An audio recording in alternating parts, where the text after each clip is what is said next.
Hello, everybody. I think we still got a couple people that are filing in there in the back, but I think I'm going to go ahead and get started.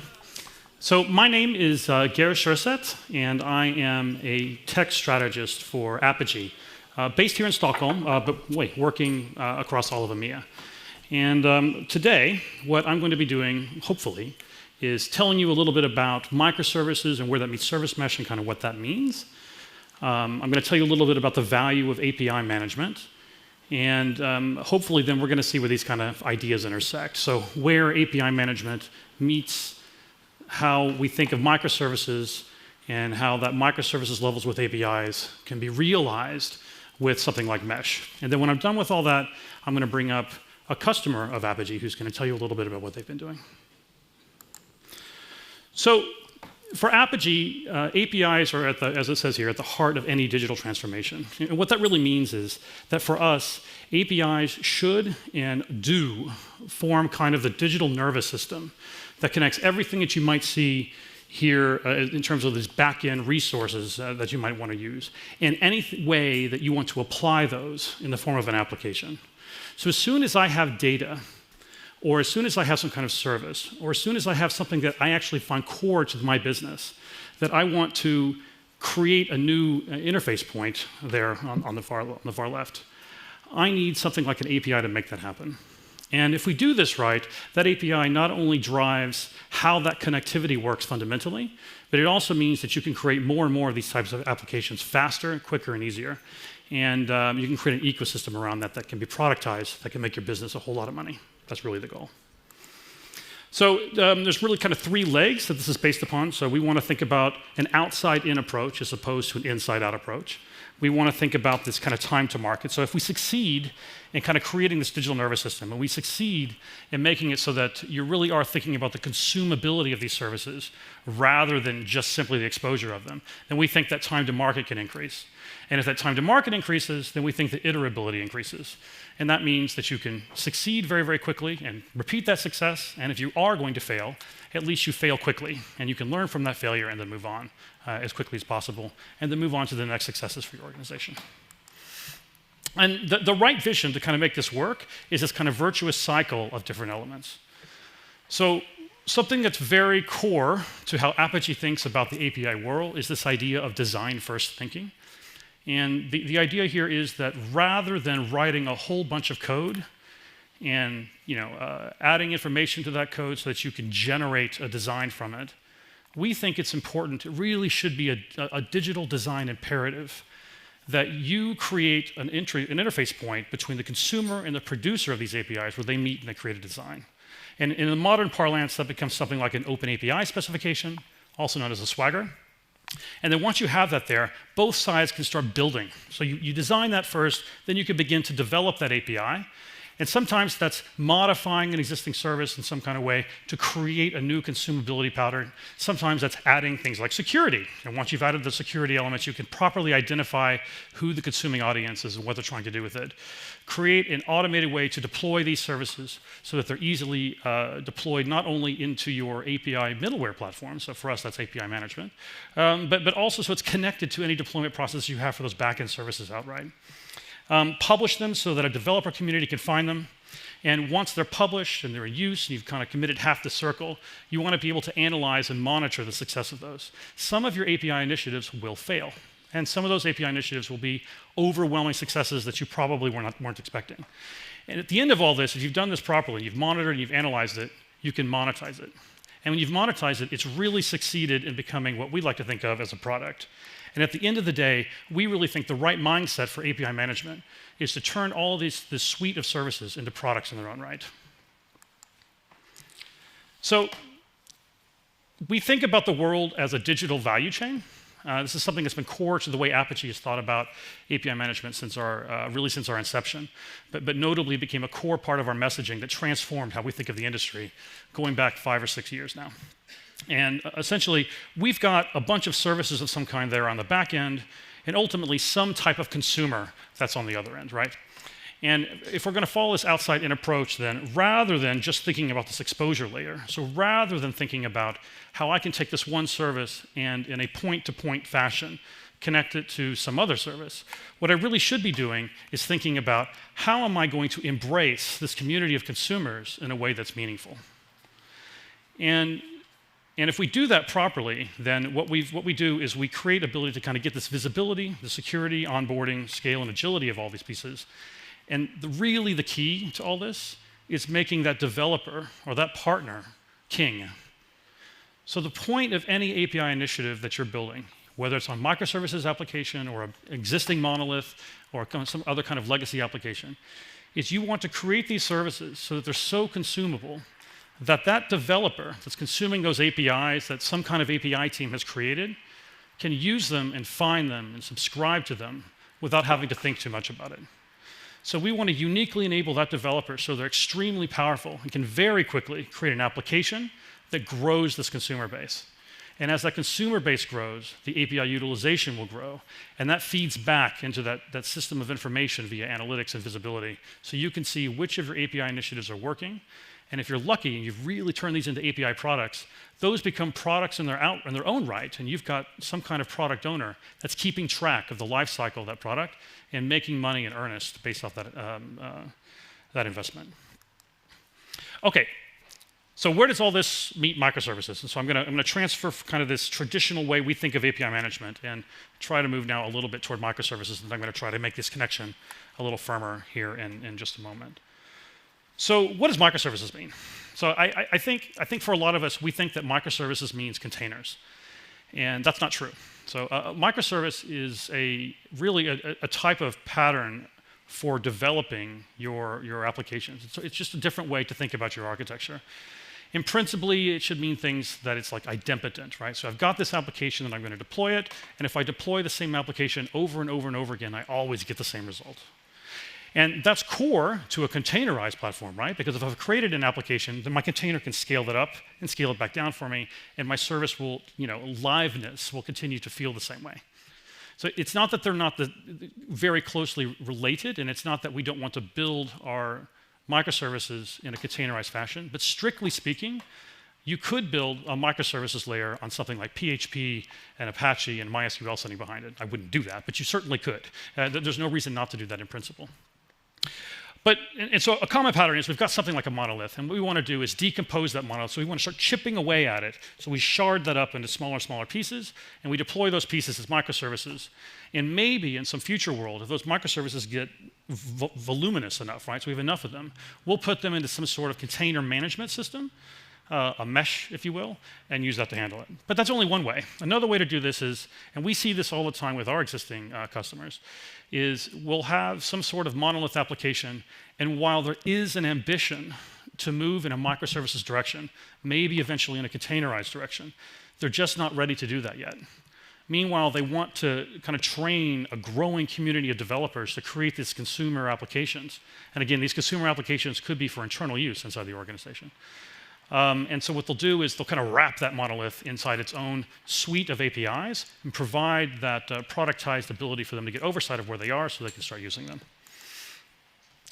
So between all of these microservices, whether we've kind of faked it and put something like Apogee or API management around a monolith, or if we've properly decomposed that monolith into a suite of smaller services, between those services and the consumability of those services, and actually the very top of that circle that I showed you guys before, that design, is the contract. And for me, this is absolutely probably the single most important part of any part of building API designs and intersecting that with that microservices, is you want that design to be a contract that matters. You want to version that contract. You want to create an ecosystem of consuming applications, of developers that know how to find those contracts, and you want to make sure, for sure, that your producers on the other end of that are honoring it. And between them grows a community of more and more contracts. And this could grow into thousands and thousands of services, which could be difficult to manage.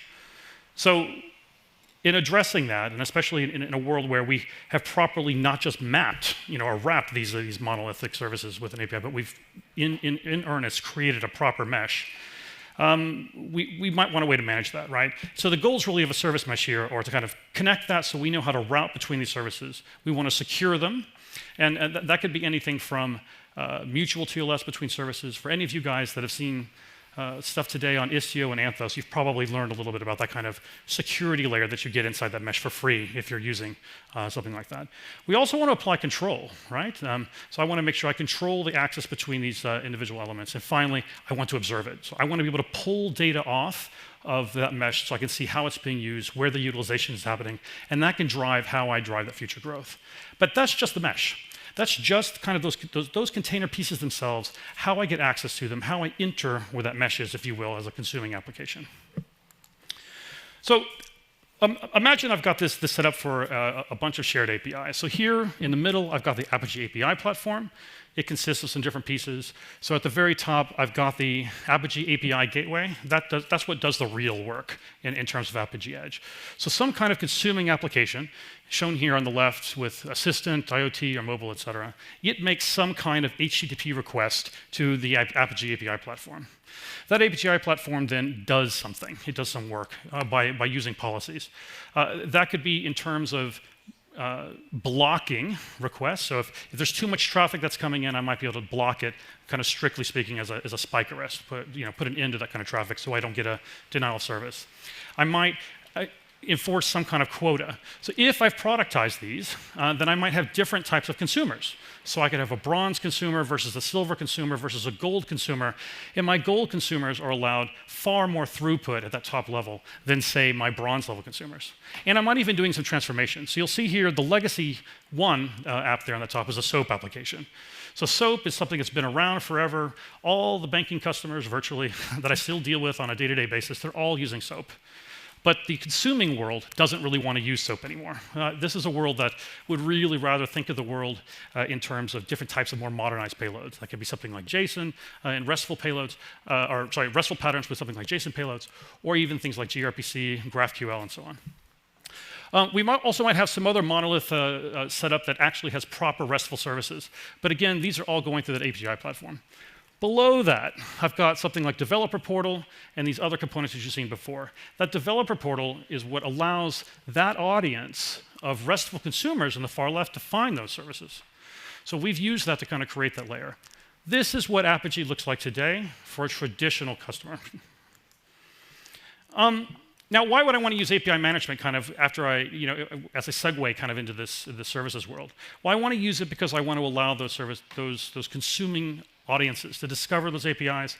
I might want to modernize them. So I might want to take something that I have on the back end that's an atrocious large monolith and kind of enable my services to break them up. And if I put an API layer in front of it, then I kind of garner that, I get that ability to add in an agile fashion, kind of break that up over time. I want to get a report, as I said, on how this is working, and I want to monetize it. So what if instead of just sharing it to that outside audience, I have an internal application? So now I've got an internal app that wants to call these legacy 1 and monolith 2, and it could call it directly, like I've shown here. But I could actually just have that same internal application that's kind of wrapping what I'm doing in legacy 1 and monolith by going through that same control plane that I've managed inside of Apigee.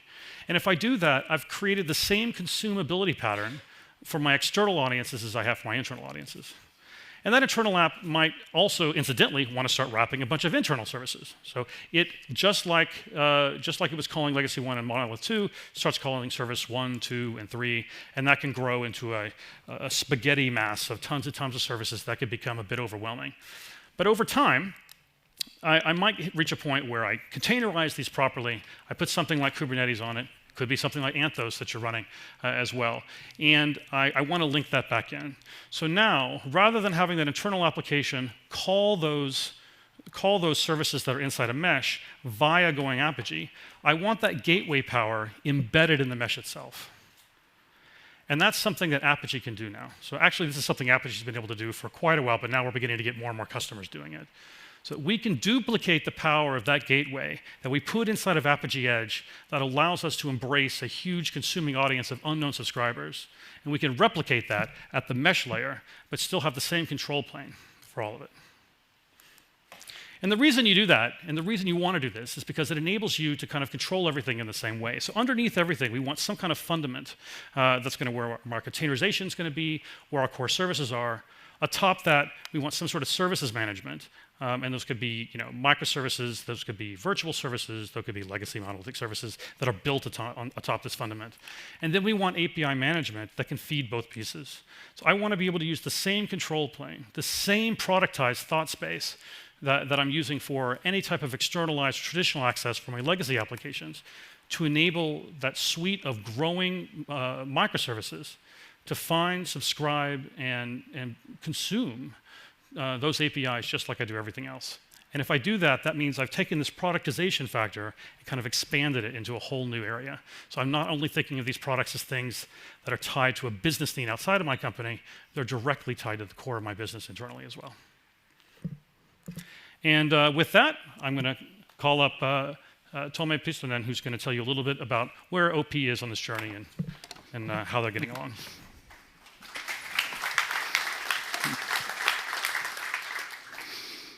Okay, so thank you, Geir. My name is Tom Pystynen, and I'm a lead developer of API management and integrations in OP. And I'm briefly here talking about the same things that Geir was presenting here and telling how our digital transformation journey went and what our experiences was with it. So OP stands for Osuuspankki.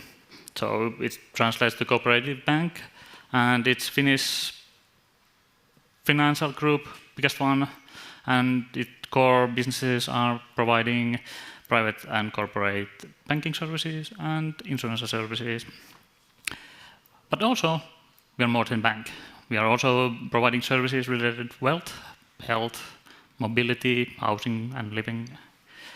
And our vision is to be more attractive financial group in Finland. And by attractive, what does it mean? So for our stakeholders, well, mostly just business as usual, getting money, getting disruptions, and having continuity. But for us employees, us developers, well, it means happiness. So getting right tools to get work done, doing meaningful things, and producing added value and quality products. For customers, yeah, it means that we provide plenitude, breadth of services that are available in different channels, be it web, mobile, our on-premise by version functionalities or services, or just digital assistants. So your Alexa box can provide OP services with good measures. Yeah. So one way OP is increasing the attractiveness, being the biggest financial group in Finland, is operating in agile model. So that means that our development teams are managing themselves. So we have product owners that provide us meaningful goals, and our developers are implementing those. Anyway, so about our API numbers. So we have 40 teams producing services, self-managing those, and providing also excellent user experience and developer experience. So the teams are responsible for developing, operating, well, the whole life cycle of services, APIs, and related API products. And currently, we have 150 API products available, managed with our API management system, and mostly available for our internal clients. So our own UIs are most of the clients, and our own applications are most of the clients for our services. But we have also plenty of products available for external clients and partners. And those API products are providing contract to over 600 services that are implemented currently during different stages of our digitalization journey with different kind of technology stacks and products and ideas. And our API traffic is currently closing to 2 billion monthly requests. Latest number was 1.75 billion requests, so around 660 transactions per second on average. But the spikes, like yesterday we had a Finnish tax returns day, so we had something like 2,000 transactions per second going via our API management system to our services, and we handled that. So our reliability and availability of services combined are closing to 100%. So it's in a 99.99 range and 99.98 range. And how we are doing that? So we are managing those 600 services and our different 150 products and our different backends with API management, well, implemented by Apigee. So Apigee has been with us for over 5 years now. Initially, we started with just introducing it as an internal gateway. So it's the trusted gateway, API gateway there, located in the picture, and it provided us the means to loosely couple our UIs and our applications to provided backends and services. So we have one centralized control mechanism providing services for different clients. About 3 years ago, we introduced the DMC gateway so that our external partners could also enjoy our valuable and great APIs and services behind those.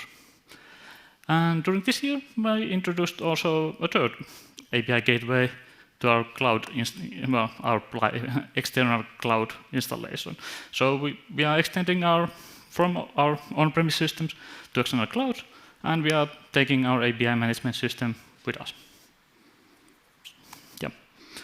And the services themselves, they are mostly RESTful APIs. There are some SOAP implementations, but we usually don't talk about those.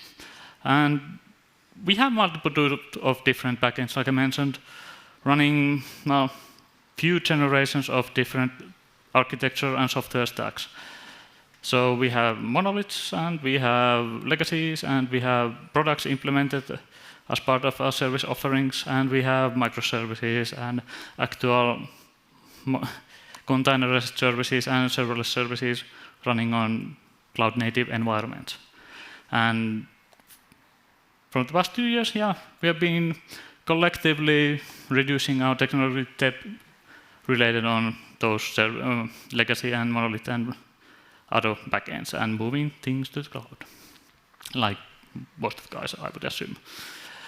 So those 4 teams that are now implementing APIs are working on different technologies, but they all have the same goal. So they're producing quality APIs that comply to our REST API specification, productizing those, creating an API products that manage the control between the client and the service, and pushing those to our API management.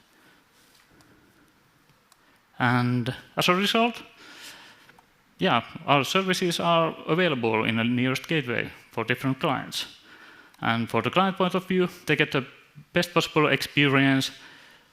Developer experience is amazing because the REST API specification defines that, okay, every service that we are providing looks and feels similar to each other, regardless of the backend that actually provides the service. And they don't need to care about what's running actual services backends. And in many cases, we have also services that are consuming other services, and we are utilizing Apigee API gateway also for that. And all of those produces content to our internal and external developer portals. So all of the services that we are producing are also available in our developer portals. And that takes to a concept about service mesh. So with utilizing our existing API management solution, we created a kind of service mesh. So all the service-to-service connections are realized utilizing API management. So we get the potential capabilities of service mesh utilizing existing technology that's already existing within our infrastructure. So services has proxies, and all the requests that go from proxy to proxy. There's one proxy that's not included in the picture, but basically managing connections to the target backends. And this allows us to have the same control plane for our service the service connections and contracts. And what else? Yeah, it allows us to evolve the underlying technology and service implementations without the clients actually realizing that there might be something changing. So moving things from on-premise to the cloud, the services are still available in the nearest API gateway without the client knowing that, okay, the actual backend has moved from on-premise to cloud. And yeah, this provides us the typical service mesh capabilities like Geir was displaying, so that we have the control to our traffic, and that's actually one of the biggest things because we're a bank. Our services are mostly handling highly regulated data that contains sensitive financial personal information, so we are required to have strict contracts on who is allowed to consume what services. So also this allows us to utilizing the different service mesh capabilities like load balancing and authorization and creating blue-green deployments and creating canaries and verifying our existing implementations and upcoming revisions utilizing API management. And yeah, all of that is creating events from our systems. So when we have a service mesh implemented utilizing the API management, we also can control the change management. So we know when the services are changing and how they're behaving and providing means to, well, for example, auto-recover from breaking changes and publishing things that allows us to, well, maintain the reliability and availability of our services and API management solution. But for the OP's next things, yeah, so our future, it's mostly related on APIs, microservices, and their management. We are transitioning to new technologies, to new infrastructure. We are changing and we are splitting our monoliths and breaking our legacy, moving those to the cloud. But we are not yet there. So our solutions, infrastructure, and technical landscape is constantly evolving. So in my point of view, I could tell you about Promisphere, that what's the upcoming most attractive thing that OP is doing next, but we'll see. But from my point of view, what is the best thing is to be the inspiring thing in our organization. So developing, well, adding value to our internal developer portal mostly, because it needs to be something more than just a developer portal. Just a catalog of APIs and the API documentation and managing the contracts between potential consumer and API product itself. It needs to be consisting of valuable data. So that's what we are doing. So we are promoting our good APIs. We are promoting our good API products and publishing meaningful information about those, not just how many is using those and how well they are behaving, but actually listening to the clients themselves. So the developers building up the client applications can provide us feedback what they think about our API products. So our internal developer portal, OP Atlas, is built for that kind of cooperation, so that the developers that are producing the services are getting meaningful feedback and information also. And that's the biggest thing in our scope. So we are pushing our API culture to be better, because it's not just about technology. In the future, yeah, we will be introducing STO and service mesh implementations to our infrastructure. But for now, we are utilizing what we have and just promoting that, well, good behaviors with our existing technologies. And that's it for now. So if Geir, you would like to join us? Yeah, Thank you, everybody. I hope this was useful. We're both going to be around, I think, the rest of the day in case you have any questions. And I don't know, I think we don't have time for questions. Is that right? Oh, yeah. No, OK. All right. Thank you. Thank you.